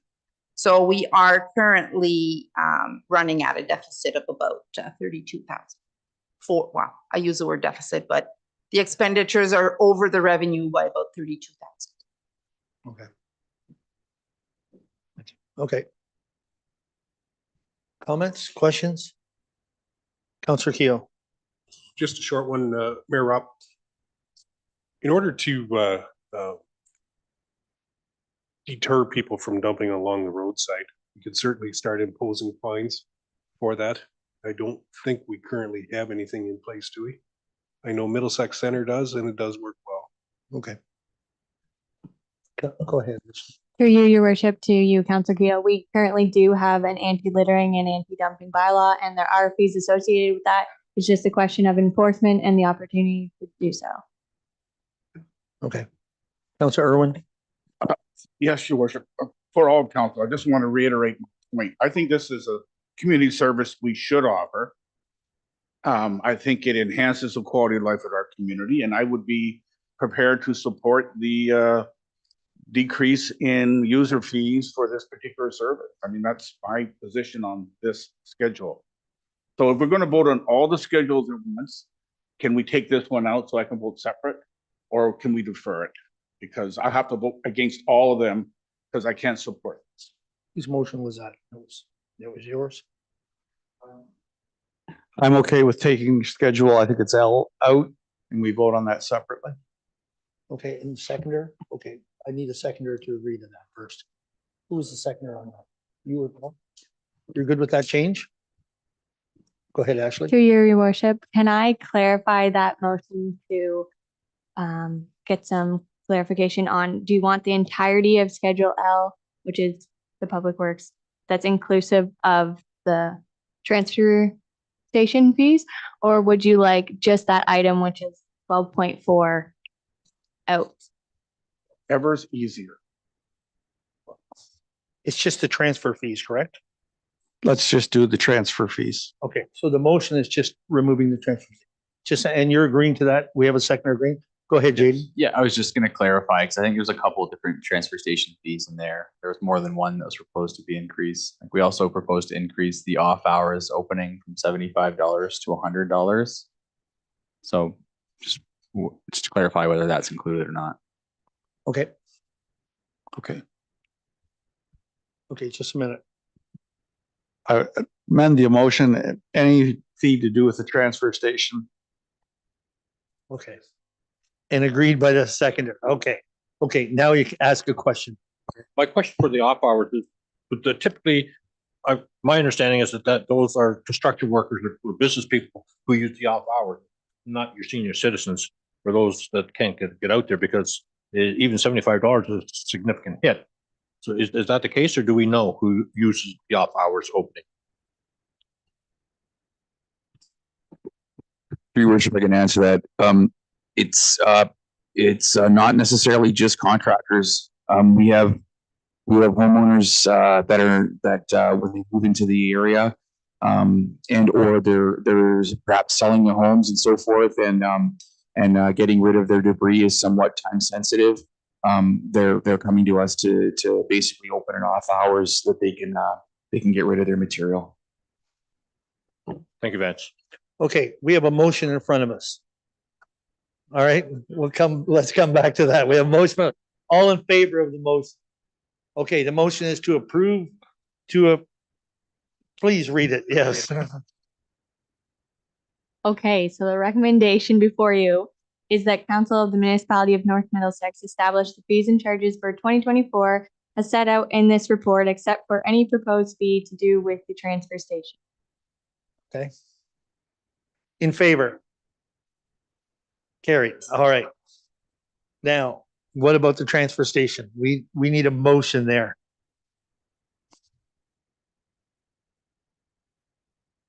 Okay, go ahead.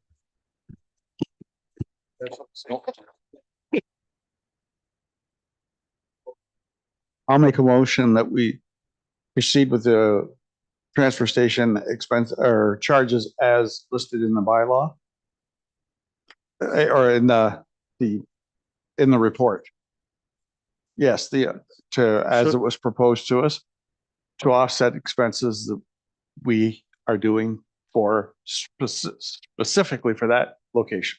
Okay, is there a seconder for that? Counselor Keough. Okay, discussion on it? I have a Counselor question. Nerda? Yep. I'm not really sure. I'm not really understanding what you are saying, Chuck. Can I have some clarification? Are you suggesting that we keep the fees as is? Or I'm just a little confused. I'm proposing that we go with the increase that is being proposed at this time for anything to do with the waste site. Okay, so the motion is to go with the proposed increases. And we have it seconded. Other discussion on it? No other discussion on it. All right, in favor of that? That is carried. Opposed, sorry. Okay. All right, thanks, Estelle. And we have passing of accounts. And that is Estelle again.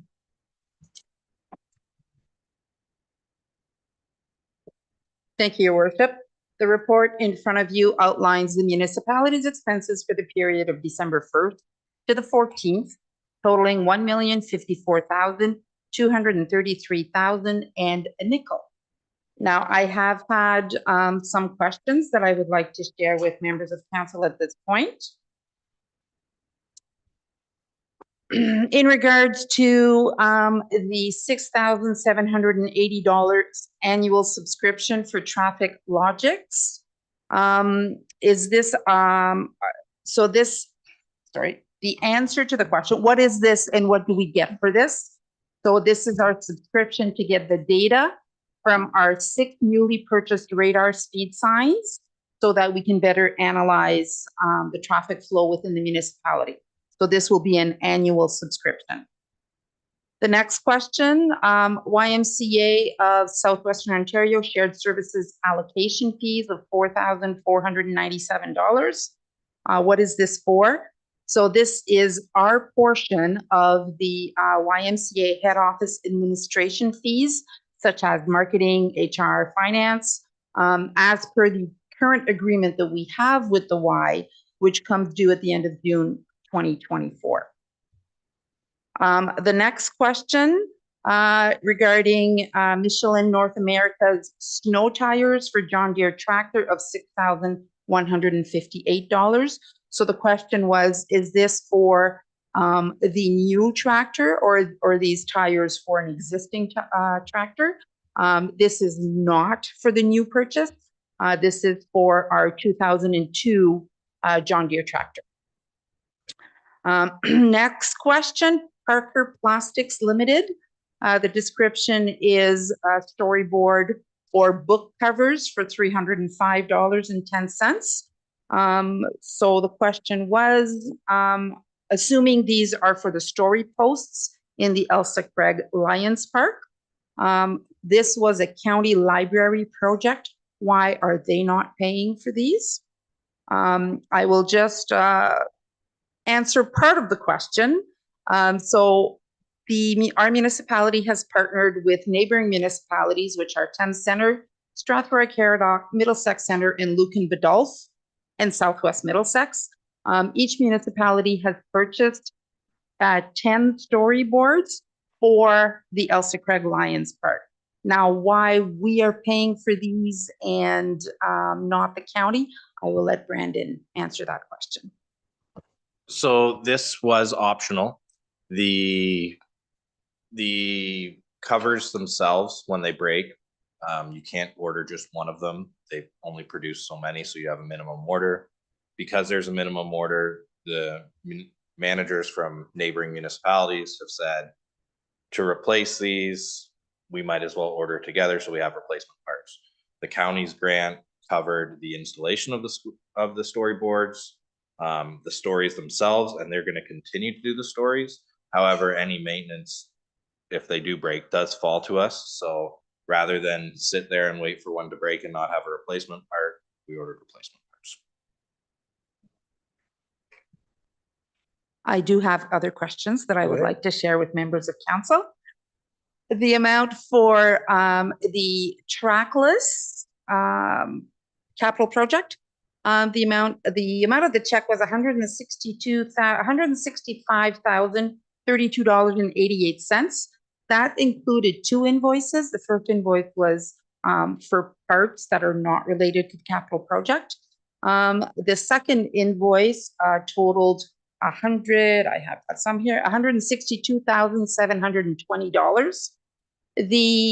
So the question was, it was voted on for the refurbished of an existing machine for the amount of $119,000-ish versus the cost of a new one for $140,000, the difference of $25,000.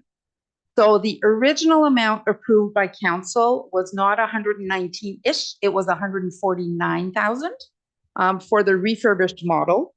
The total actual expenditure to date is 146,534.41. So it does fall within the approved budget for this capital project.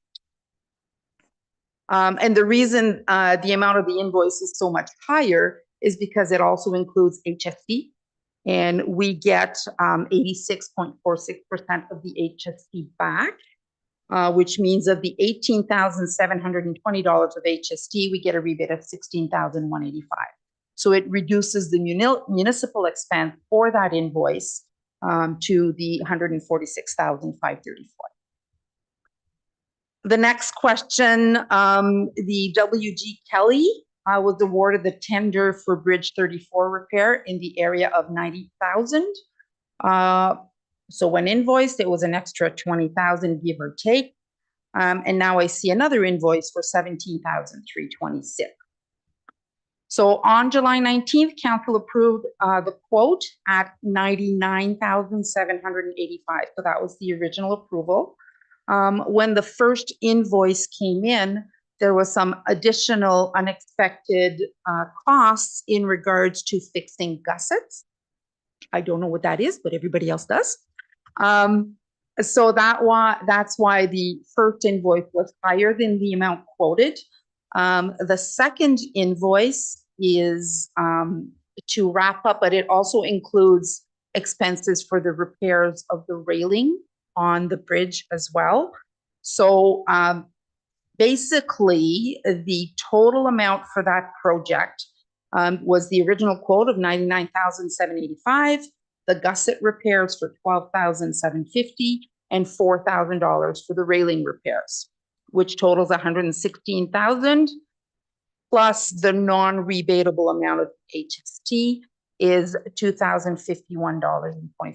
So the total municipal expense for this project is $118,586 when the original approved amount was $99,785. But the additional expenses had been brought to council previously. So that's it for the questions. I now open the floor. Jaden, you had a comment to add to the first question. Yes, through you. It was the traffic logics item, the $6,300. And just wanted to clarify that that was for a 3-year term of the cloud service for that data we get back from those. Okay. Okay. Any other questions by council? Councilor Canellison. My question is for Vance, so I'll take advantage of his presence here today. And my question is on the 2013 International, I see that there's fairly significant repairs that happened to that truck here in the past little while, in excess of, I would say, almost $15,000. Is this the truck that we're retiring when we get the new one, or what is the problem with this truck? Through your worship, a couple of questions there, Councillor. It's the oldest truck in our fleet right now, so that would be the one that I would be replacing. And secondly, the reason for the expenses with respect to that truck is it was in for being certified. So the one amount is for the certification. The second amount is we had a hoist, which is a hydraulic cylinder that essentially pushes the box up when the box is dumping gravel. And that was the second invoice with respect to that unit, and that's why the costs were high. Just to follow up on that, so there must have been some issues with the truck if it was so expensive to do a safety check on it. Your worship, it involved brake work. It involved some tires, of course, parts and labor. So that's when we get trucks certified with a truck that's 10 years old, that those are costs that council can expect to see for like a 10-year-old truck, given the elements that it's in and so forth. So that's the gist of that repair, though. Thank you. I have one question for Jaden as well. Go ahead. Line painting. I see we paid some line painting. That isn't for downtown here, is it? For for the main street? Because wouldn't Breex be, Through the mayor, that's correct. This would be for line painting on our other paved roads that are not county roads. Okay, any other questions? Seeing none, we have a recommendation to accept this report for information. Moved by Councillor Daigle, seconded by Deputy Mayor Hodgins. All in favor? Carried. Thank you. That's it for the reports. Committee reports. Lake Huron Primary, Nothing at this. ABCA, anything you'd like to add? nothing other than that we had our festive dinner the other day and it was awesome. It was great. No chicken? No chicken. It No was beef chicken. and it was mashed potatoes. They're really good. Good. Blue Water, anything for ABCA? Nothing? Okay, Blue Water Recycling? Just the information that's been forwarded to the agenda. Okay, Economic Development? Yeah, we had a meeting on December 14th. It was a great meeting. We talked about the Elsa Craig 150. And as you can see from our presentation earlier this evening, they have a lot of great ideas, and I am looking really forward to attending that event. Natalie has put together a North Middlesex Business Association event. It's coming up January 25th at the Rec Center in Elsie Craig from 5 to 8. I encourage everyone to attend.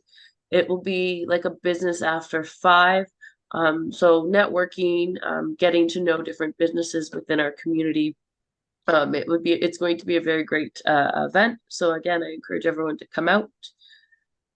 There's another event that we have planned, and it's the Innovation in Agriculture event.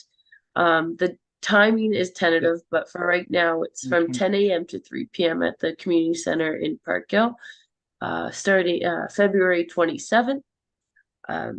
Natalie also provided us with her economic development strategy update, and she's going to provide us with her budget, the 2024 budget, so the committee can review it together and make some recommendations. We assessed our committee's terms of reference, and we would like to see some amendments to 2 issues. The first one concerning increase in the number of members and committee members, and the second is our membership attendance. So in the new year, I will be working with staff to make these changes, and a report will be coming to council for further discussion. Okay, thank you. Any questions for Councillor Nerda? No, thank you. Local School Advisory? We're planning for a January meeting, Your Worship. Okay. Rec Committee? We met last evening and we have a bunch of stuff coming forward to the policy through the policy committee that you'll see at your next meeting. So I think we're up to date on that. Okay, thank you. Policy review, we met today. And there'll be some policies coming forward for, I think, January. There's some policies to go through. Fire Committee? Nothing there. Community Development Fund, so that meets in January. That committee will meet in January to do that process. Anything on Aqua? I've been told that meetings that I've been added to the board and meetings are upcoming in 2024. Okay, thank you. Correspondence. Chatham Kent, Ontario Work Rate. I'd like to support that. Moved by Councillor Knellison. Seconder, Councillor Keel. In favor? Carried. Thank you. Clearview Township Cemetery Transfer Abandonment Administration and Management Support. Nothing to say on that? Sure, I will say something on that. Thank you, Your Worship. Just upon my review of this document, when it was forwarded to me, I think that it's a very important initiative to support if you so choose to do so. I have seen in my time here the challenges that cemetery onboarding can have for staff and for board members of cemeteries in the area who are disbanding. And so to get increased education opportunities and funding be appreciated, but your consideration. So So I will say, I asked Ashley to speak on that because this is something I said would just go receive and file. So Counselor Keough and then Counselor Day. Thank you, Mayor Rob. I did read that at lunch. Yes, I will certainly support that. I just wanted clarification. You make a motion to support it. Counselor Daigle, I was going to do that, so I will second. second. Any other questions on it? Go ahead, Counselor Canellis. I was going to support it, and I'm pleased to hear the report back. Okay. Any other comments on it? All in favor? See there? It was worth it. All right, our next one is the Park and Leisure Club defibrillator. And Brandon, I have you down to speak on that. Sorry. Mayor Rob, members of council, I believe this is a request coming from, let me just bring it up here. From the Leisure Club, yes? For the Leisure Club, they are looking for our support to supply an AED for their facility. Currently, we do not supply them to our leased facilities, Friends of the Old Town Hall, Parkhill Leisure Club, and Parkhill Friends of Carnegie Library. What they are asking council is for support to put one of those in. We do have our older units still at the arena. We haven't moved off them. Parts are still available for them. The warranty period is up. Perhaps that would be an option to donate them the old model and have them look after it as a solution, or if council so wishes to supply and install. Do we know the cost of them? Last time I purchased them, which would have been 2022 calendar year, they were running about $2,100 a unit for the strikers. Yeah. Okay, Counselor Daigle, you had your hand up. If we're going to support this, I think we have to go with current units. We don't want to be putting pads and stuff on people that have to be ripped off for the ambulance attendants to take over. So we need to go with current equipment. Brandon, do you want to speak again to that? And certainly we do have a partnership with the county paramedics on this. They do use our units. They do take inventory of where our units are. And they do, if they borrow something, they do let us know and they replace them. So there is a working relationship there. They know our model numbers. To support Councillor Daigle's statement, it would probably be more beneficial for our EMS to have that. Okay. Deputy Mayor Hodgins. Just want to make a comment there. Thank you, Mr. Mayor. I would support going this, but one thing I've seen in the past, if we were to donate one to the Park Hill Leisure Club, would they consider, with the help of the EMS, have a training? I mean, they're very simple to run. I've been there, but it's just comfort level of somebody that's never done it before, seen it before. Just have a night where this is how easy it is to do to save somebody's life. Would they consider doing that if we supplied? So I cannot speak on their behalf, but that is a very good idea. I would say there's another group has already come to ask for that training. I have another group that has spoke to me and asked for that training, and I wanted to speak today to the fire chief. He wasn't in today, but that's something that maybe could be done on a bigger scale. Like have a day where we open the arena or whatever to show, because there is a request from another group. Councilor Daigle. I was just going to say our firefighters have to annually or pretty well annually recertify on these things. When that's happening, we bring in the rest of the community. Okay. Councilor Keough. Thank you, Mayor. I know this is an ask from the Park Hill Leisure Club, but are we prepared to put in 2 or 3 more for our other surplus buildings? So one comment I would make, if council were to decide to support this, I would think that we would ask any other groups that are considering this to go through the vibrancy request. You know, and I know that's already closed for this year, but we do have that, and that's something we have not had anybody ask for that type of request. But I think that would be an appropriate way to go about. And that's just going forward if others. Brandon. And if council does so wish, I can reach out to Middlesex London paramedics and see what their thoughts would be on the older units being reactivated in these other facilities rather than us have the cost of newer new units again. Yeah, I would want to make sure though that it works for them. Because to Councillor Daigle's point, I think that was a great point. And so other comments, questions from council? Councillor Irwin. Thank you, Your Worship. Knowing who uses the three facilities in question, that they are all primarily residents and citizens of our community, and many of them seniors, I have no problem supporting new units going into all three of those facilities. But and I think we have an obligation to do so as a council. Brandon. And just one other quick tidbit, I do know what the cost for new pads and a new battery is, and it's $600. So all those old units will need those anyways. So it would be an increase of $1,400 per unit. Okay, so I think we've thrown this around. We need a motion if there's, what's council's wish? I'd like to make a motion that we supply an AED for that location and the two other halls in question. So for three being the Old Town Hall, the Carnegie Library. Yes. And the Leisure Club. I just wanted to make sure that we were the Yes. same on that. You're making that a motion. A residence like worth that much any day. Absolutely. I'll Councillor second it. Irwin is going to say, oh, you're going to second? Councillor. You beat me to it.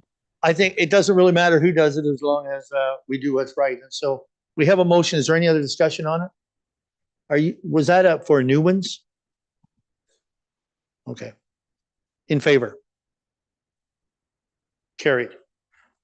To another point that was made by the deputy mayor, and that is about training.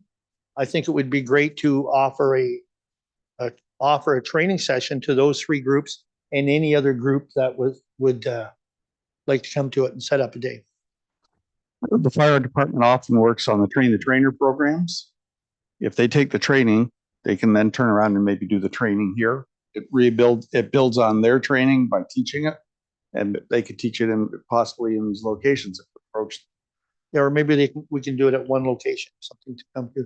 And if they can't, maybe we can reach out to the paramedic, something like that. I think that's let's move forward with that, right? Well, Brandon, we can put direction to you, I think, to look into that.